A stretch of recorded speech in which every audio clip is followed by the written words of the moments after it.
And in an ideal world, we get to build a life that is mostly exists in that overlap.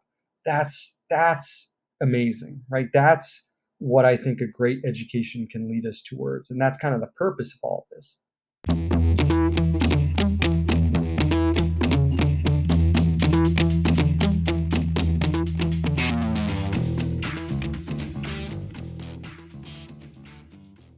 Hi, everybody. Welcome back to the podcast. It is officially the end of August, and most people are starting school.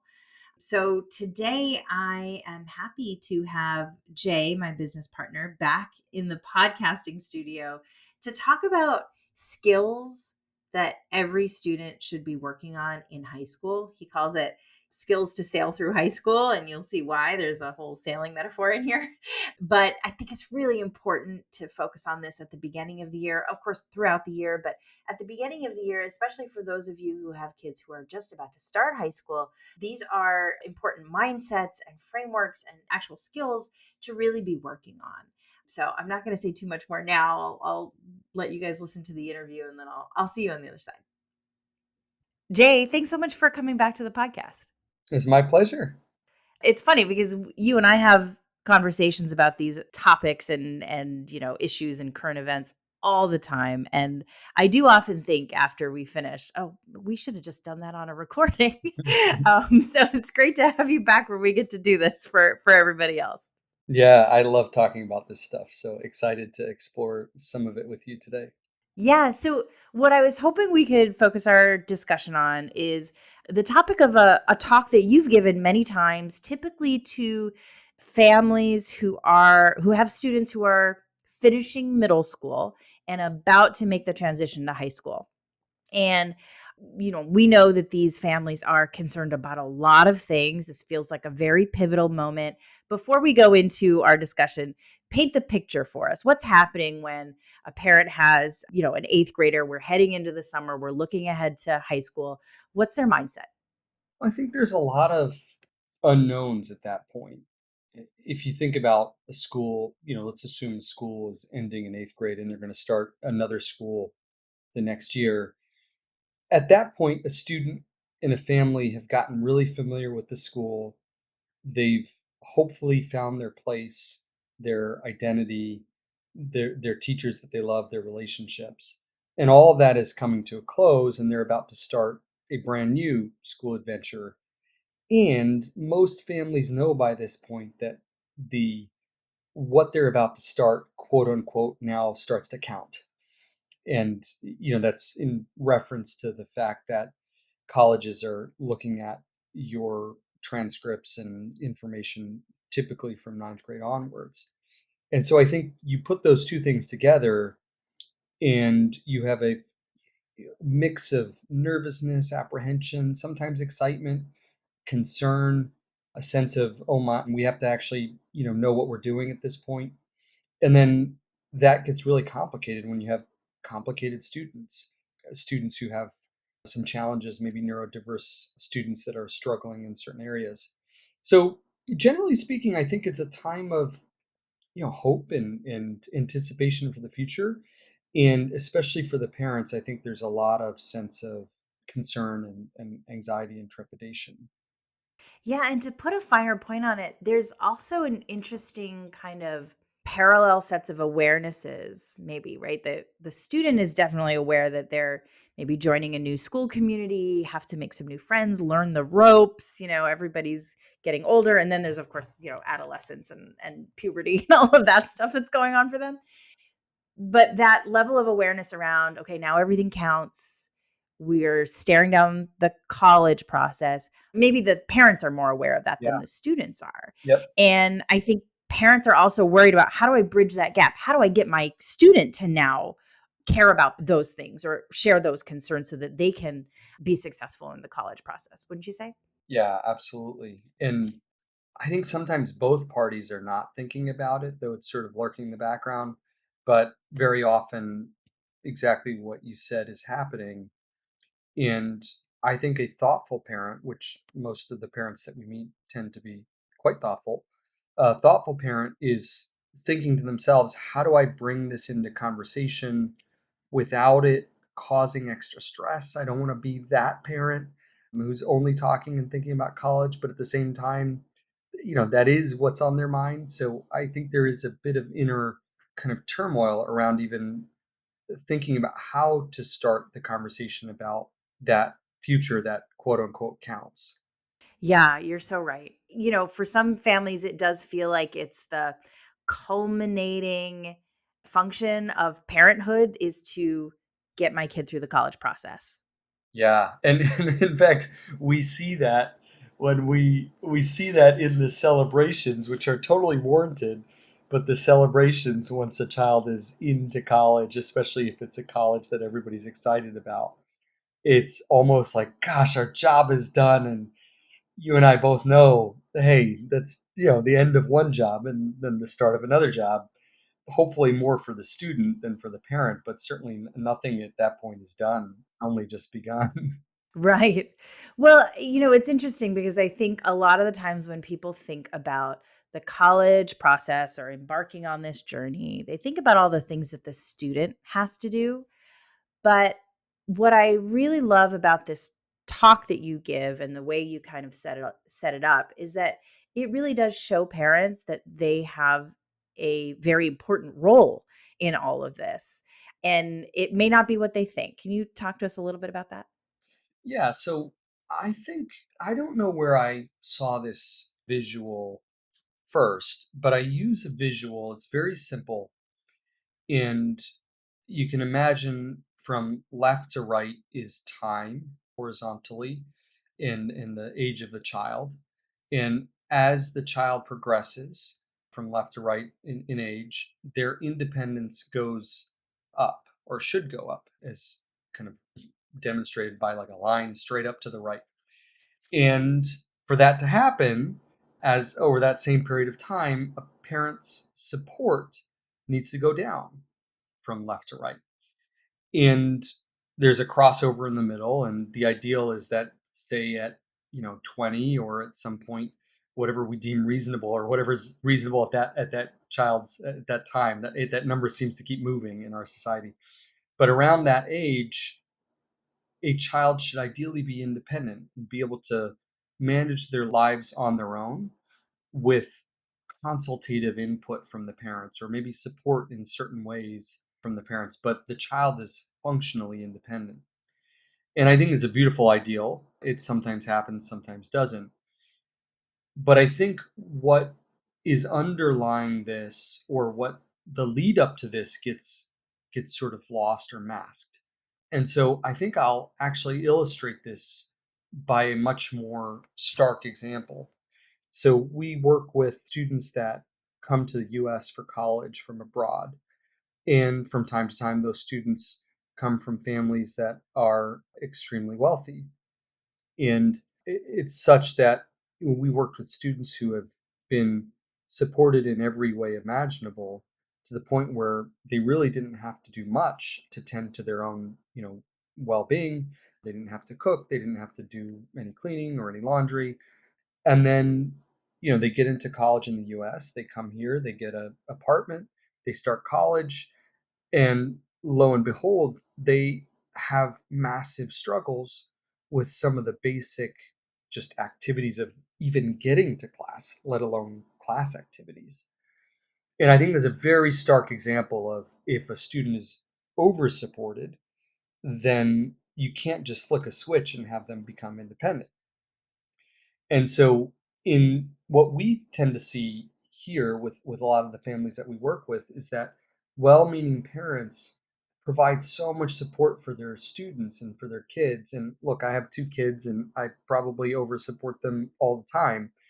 It's just what we want to do because we think that's the recipe for their success. But ultimately, there's actually some kind of thoughtful titration of that support that needs to happen over the course of a child's development so that by the end of high school, before they go to college, they're actually totally independent.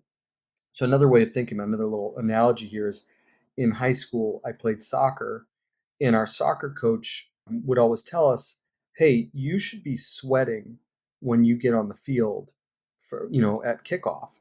And at first it's like, why would we want to be like sweating? Like we want to be fresh.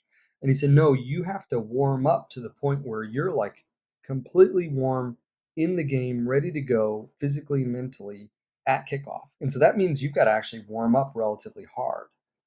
And so in a way, it's a similar kind of thing. Our kids need to be like completely independent by the time they are at the end of high school.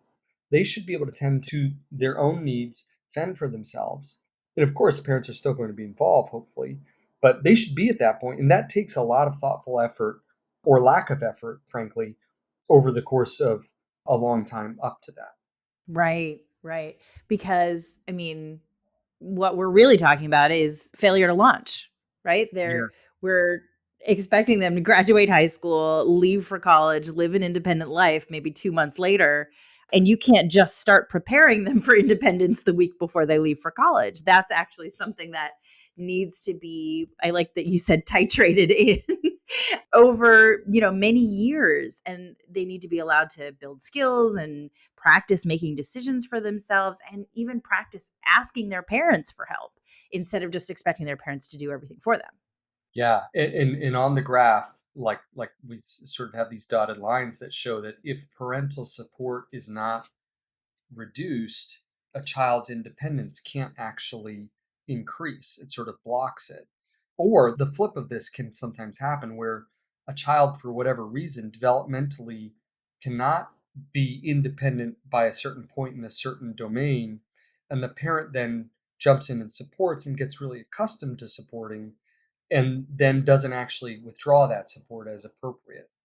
And so, what we often see, more often than we'd like, is a student who is perhaps academically capable, has had been afforded all sorts of wonderful opportunities and benefits and skills, and then they get to college and everything else sort of swallows them up and overwhelms them, and in many cases can lead them right back home into the basement.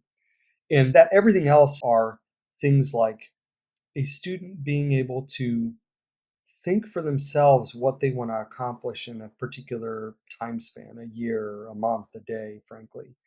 A student who is capable of balancing work, but also recharging and understanding how they replenish themselves and socialize in a way that is restorative, not in a way that sends them on a weekend bender and unable to go to class the next day.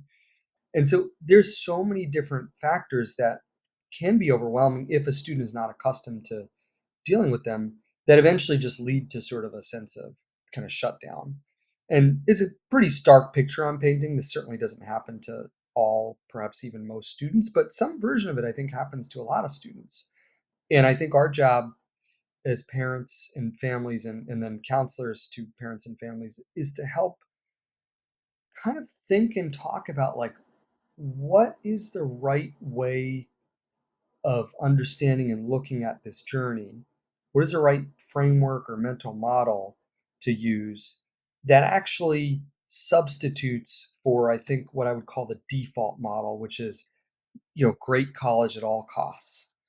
That can work sometimes and certainly does work wonders sometimes, but very often that can lead to this, even though a student has a great college acceptance and is capable academically, they can still be very much likely to fail to launch without some kind of different way of looking at things. Right. And, I think in a lot of ways that describes sort of my story. Though, I don't think anyone would describe it as a failure to launch. I left high school and I went to Harvard, and I did fine academically and I was able to manage my time and all of these things. But what I didn't have practice doing was really making decisions for myself about what I wanted my life to be. And I really felt behind the curve on that. I had peers who had very clear ideas about that, or at least had very clear ideas about how they were going to figure it out. And I had none of it. So I really floundered. Yeah, if you don't mind, let me jump in on that, Sheila. I think that's that's a incredible self kind of insight that you're able to actually look back and see that. And what's interesting is like I don't think there's any like YouTube series that we could just pull up and watch that's like how to make your own life decisions, because it's something that's way more multifactorial than that. And I think it's a culmination of students or kids being able to just constantly exercise their will in ways that allow them to make choices that then allow them to pursue those choices and reap the benefits or consequences of those choices. And doing that from things very small to things pretty consequential, I think that's the pathway to being able to kind of have that skill or that muscle later on in life that then you can apply to such massive decisions as like what am I doing with my life with some level of confidence. Right. Right. Well, we're off here talking in, very lofty terms. Let's break it down into maybe something our audience can wrap their minds around a little more easily. And I know you've got a really great set of metaphors for this. So talk us through this framework. Yeah, so I like the framework that I'm about to share here because I think it presents a sort of alternative way of thinking about moving through the high school process, but also, I use this myself. I think it's like an alternative way of looking at moving through and building a meaningful life. And so I call it life's journey, and I think it has three components, or at least three that I've figured out so far. So you have a ship, you have a compass, and you have the wind. And so to explain this metaphor, I'll start with the ship. And so the ship is what I would call the vessel or the container. It's the thing that we're going on in order to go on this journey.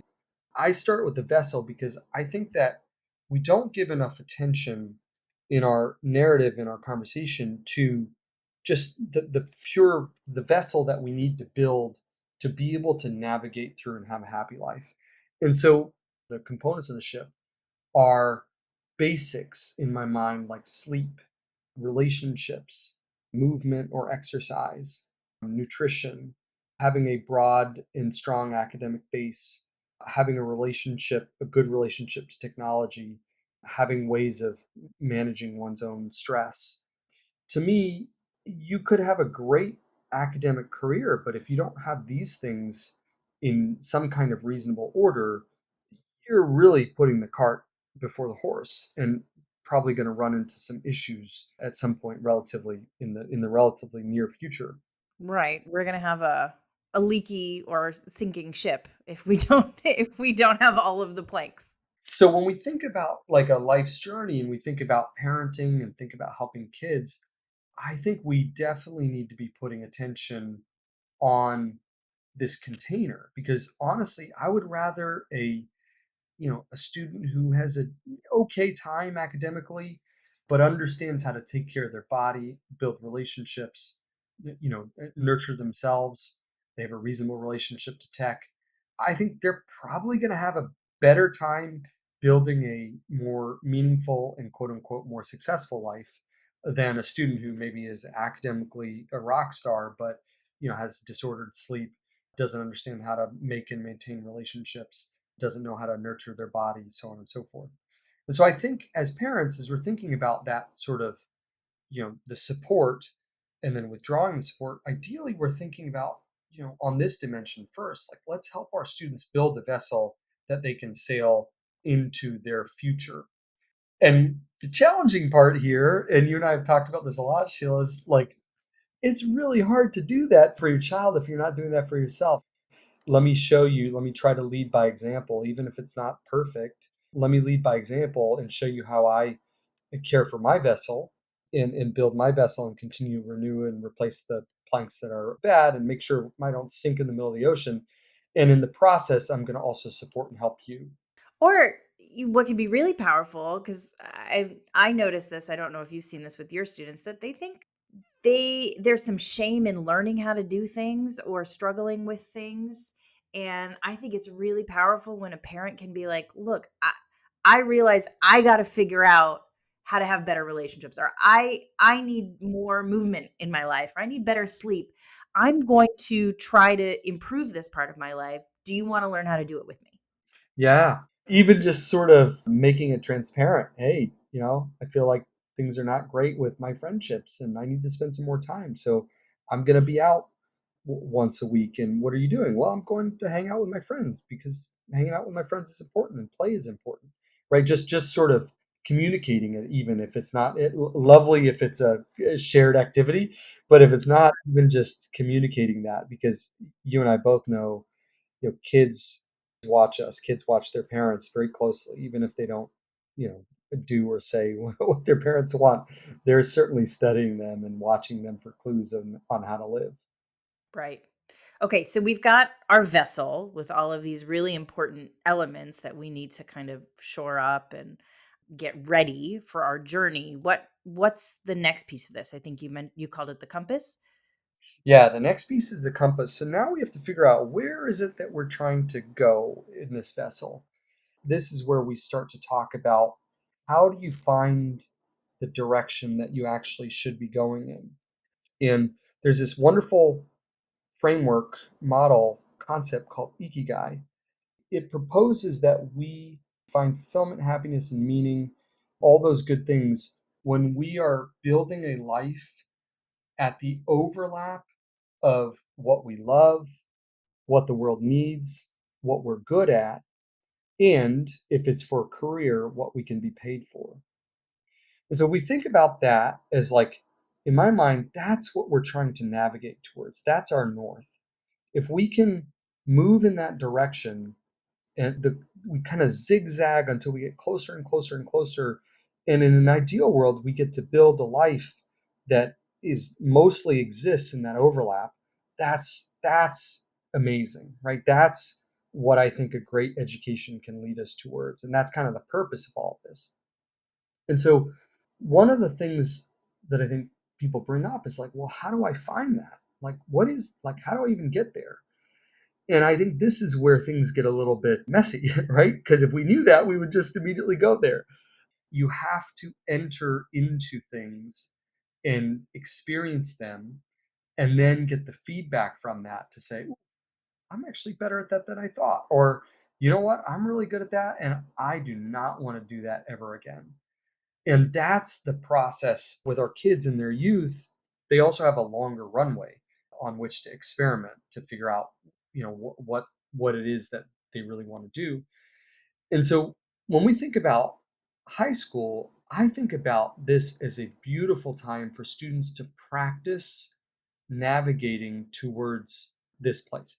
And so, I live in Somerville, right near Boston, pretty close to the Charles River. There's this iconic view right outside of MIT, between MIT and Boston, where there's this place in the river where there's always these little sailboats, for many of the colleges will sail in there, and there's even a sailing club. And so you'll see people out there, sometimes young kids, just going back and forth, practicing catching the wind, turning, getting a feel for their vessel. And in this way, I think high school is a way for us to start to help kids understand that this is the journey that they should be trying to pursue. This is how they're going to end up in a place that feels really sustainable and really fulfilling over a lifetime. And this is the time to take experiments on that. Yeah, and the thing I really like about it is that just like a compass, it's not pointing you which way to go. It's giving you a reference point by which you can understand if you're going in the right direction for wherever it is you want to go. And it's not like we're saying just go wander around. Yep. Yep. But thinking of these larger categories, what you're good at, where your strengths are, what skills you have, what you actually enjoy doing, what you love doing, and what you feel will have the kind of impact that you care about in the world. Thinking along, those three categories when you're deciding I'm going to try this thing, and then reflecting on it. Okay, am I good at this? Do I enjoy it? Is this something that has the kind of impact, or will it lead me towards being able to have this impact? Is a great way to understand where to go next. Do I do more of this thing? Do I do something similar to it? Do I do something that's the complete opposite of this, so that I can get closer to this intersection of those three things? Yeah. And great point, Sheila. We're not out just wandering around, although sometimes that's great too. And we're also not saying that this is an excuse to say, well, I don't really love math or biology, and I'm not really good at it, so I'm just going to ignore it. No, because one of the planks in the vessel is actually a strong academic base. So I think it's important to distinguish like what should be subject to, this sort of exploration, and what's kind of part of the vessel, what's kind of part of the foundation that just needs to be done as a matter of discipline. And you've got to do the work, you got to do the basics, you got to do the discipline effort. But if you just take whatever default story is given to you, and you don't actually use your own compass internally to navigate your own story, you're going to end up, as you and I both have ended up in challenging places because of this. We know that, and we've seen many students who end up in really challenging places, and you and I both have friends who have ended up in really challenging places because they didn't tune in soon enough. It doesn't lead to good things if you are just kind of taking somebody else's story and running with it. Right. Okay. Let's transition to the third part of this framework, which is the wind, the propulsion. Tell us about that. Yeah, so this one I think is really, really important. So we've got the vessel, we've got kind of where we're going, but the thing that powers all of this is a sense of desire. The things that come easiest often are the things where they have the most desire. You might be facing down something that's a very challenging task or endeavor, but if you have enough fuel in your tank, enough desire, then those things can sometimes just, kind of unfold in front of you, and you pursue them with intensity. And this is one of those things where if we don't help our students and our kids start to tune into their own desire and listen to what it is and use that desire to propel themselves forward, then we're setting somebody up for a potentially very challenging life, or at least a very arduous life, and you know which perhaps in contrast might have been much more joyful, or felt much lighter if it were fueled by desire. Sometimes parents will try to substitute in fear for desire, or coercion for desire. And look, I'm as guilty of it as every single parent on this planet is. Like, that's a natural thing that we sometimes go to when we want our kids to do something that we think is good for them. And sometimes there's a place for that. But somewhere in the week, in the day, the week, the month, a student should be practicing tuning into desire and doing something with that desire, turning that desire into action. And that could be something as simple and trivial, so to speak, as video games with friends, and like really tuning into that and pursuing that, or trying to solve a particular type of puzzle that they're really interested in, or build something or make something. It kind of doesn't matter if it has a practical purpose or not. It's just we're trying to look for opportunities for kids to find desire, tune into it, kind of fan the flames of it, and hopefully then turn it into some kind of action. Great. And I know we're coming up on time here, but I want to ask you one more question because, of course, this model that you've given us is somewhat idealized. And we know that there are a lot of things that can kind of complicate this framework, particularly learning disabilities or mental health challenges or even relationship dynamics. So, how can families who may be dealing with one or maybe more of those factors adapt this to their situation? Yeah. So I think the principles generally, as far as I've seen, generally hold, but there often can be blockers. So to put it in terms of the metaphor, the student might not have the capacity to build the ship, their part of their ship, and maintain part of their ship in a certain way. They might not have the stillness to be able to tune into that internal compass and listen to, or try to divine what direction it's pointing in. For whatever reason, they might not have any desire that they can tap into.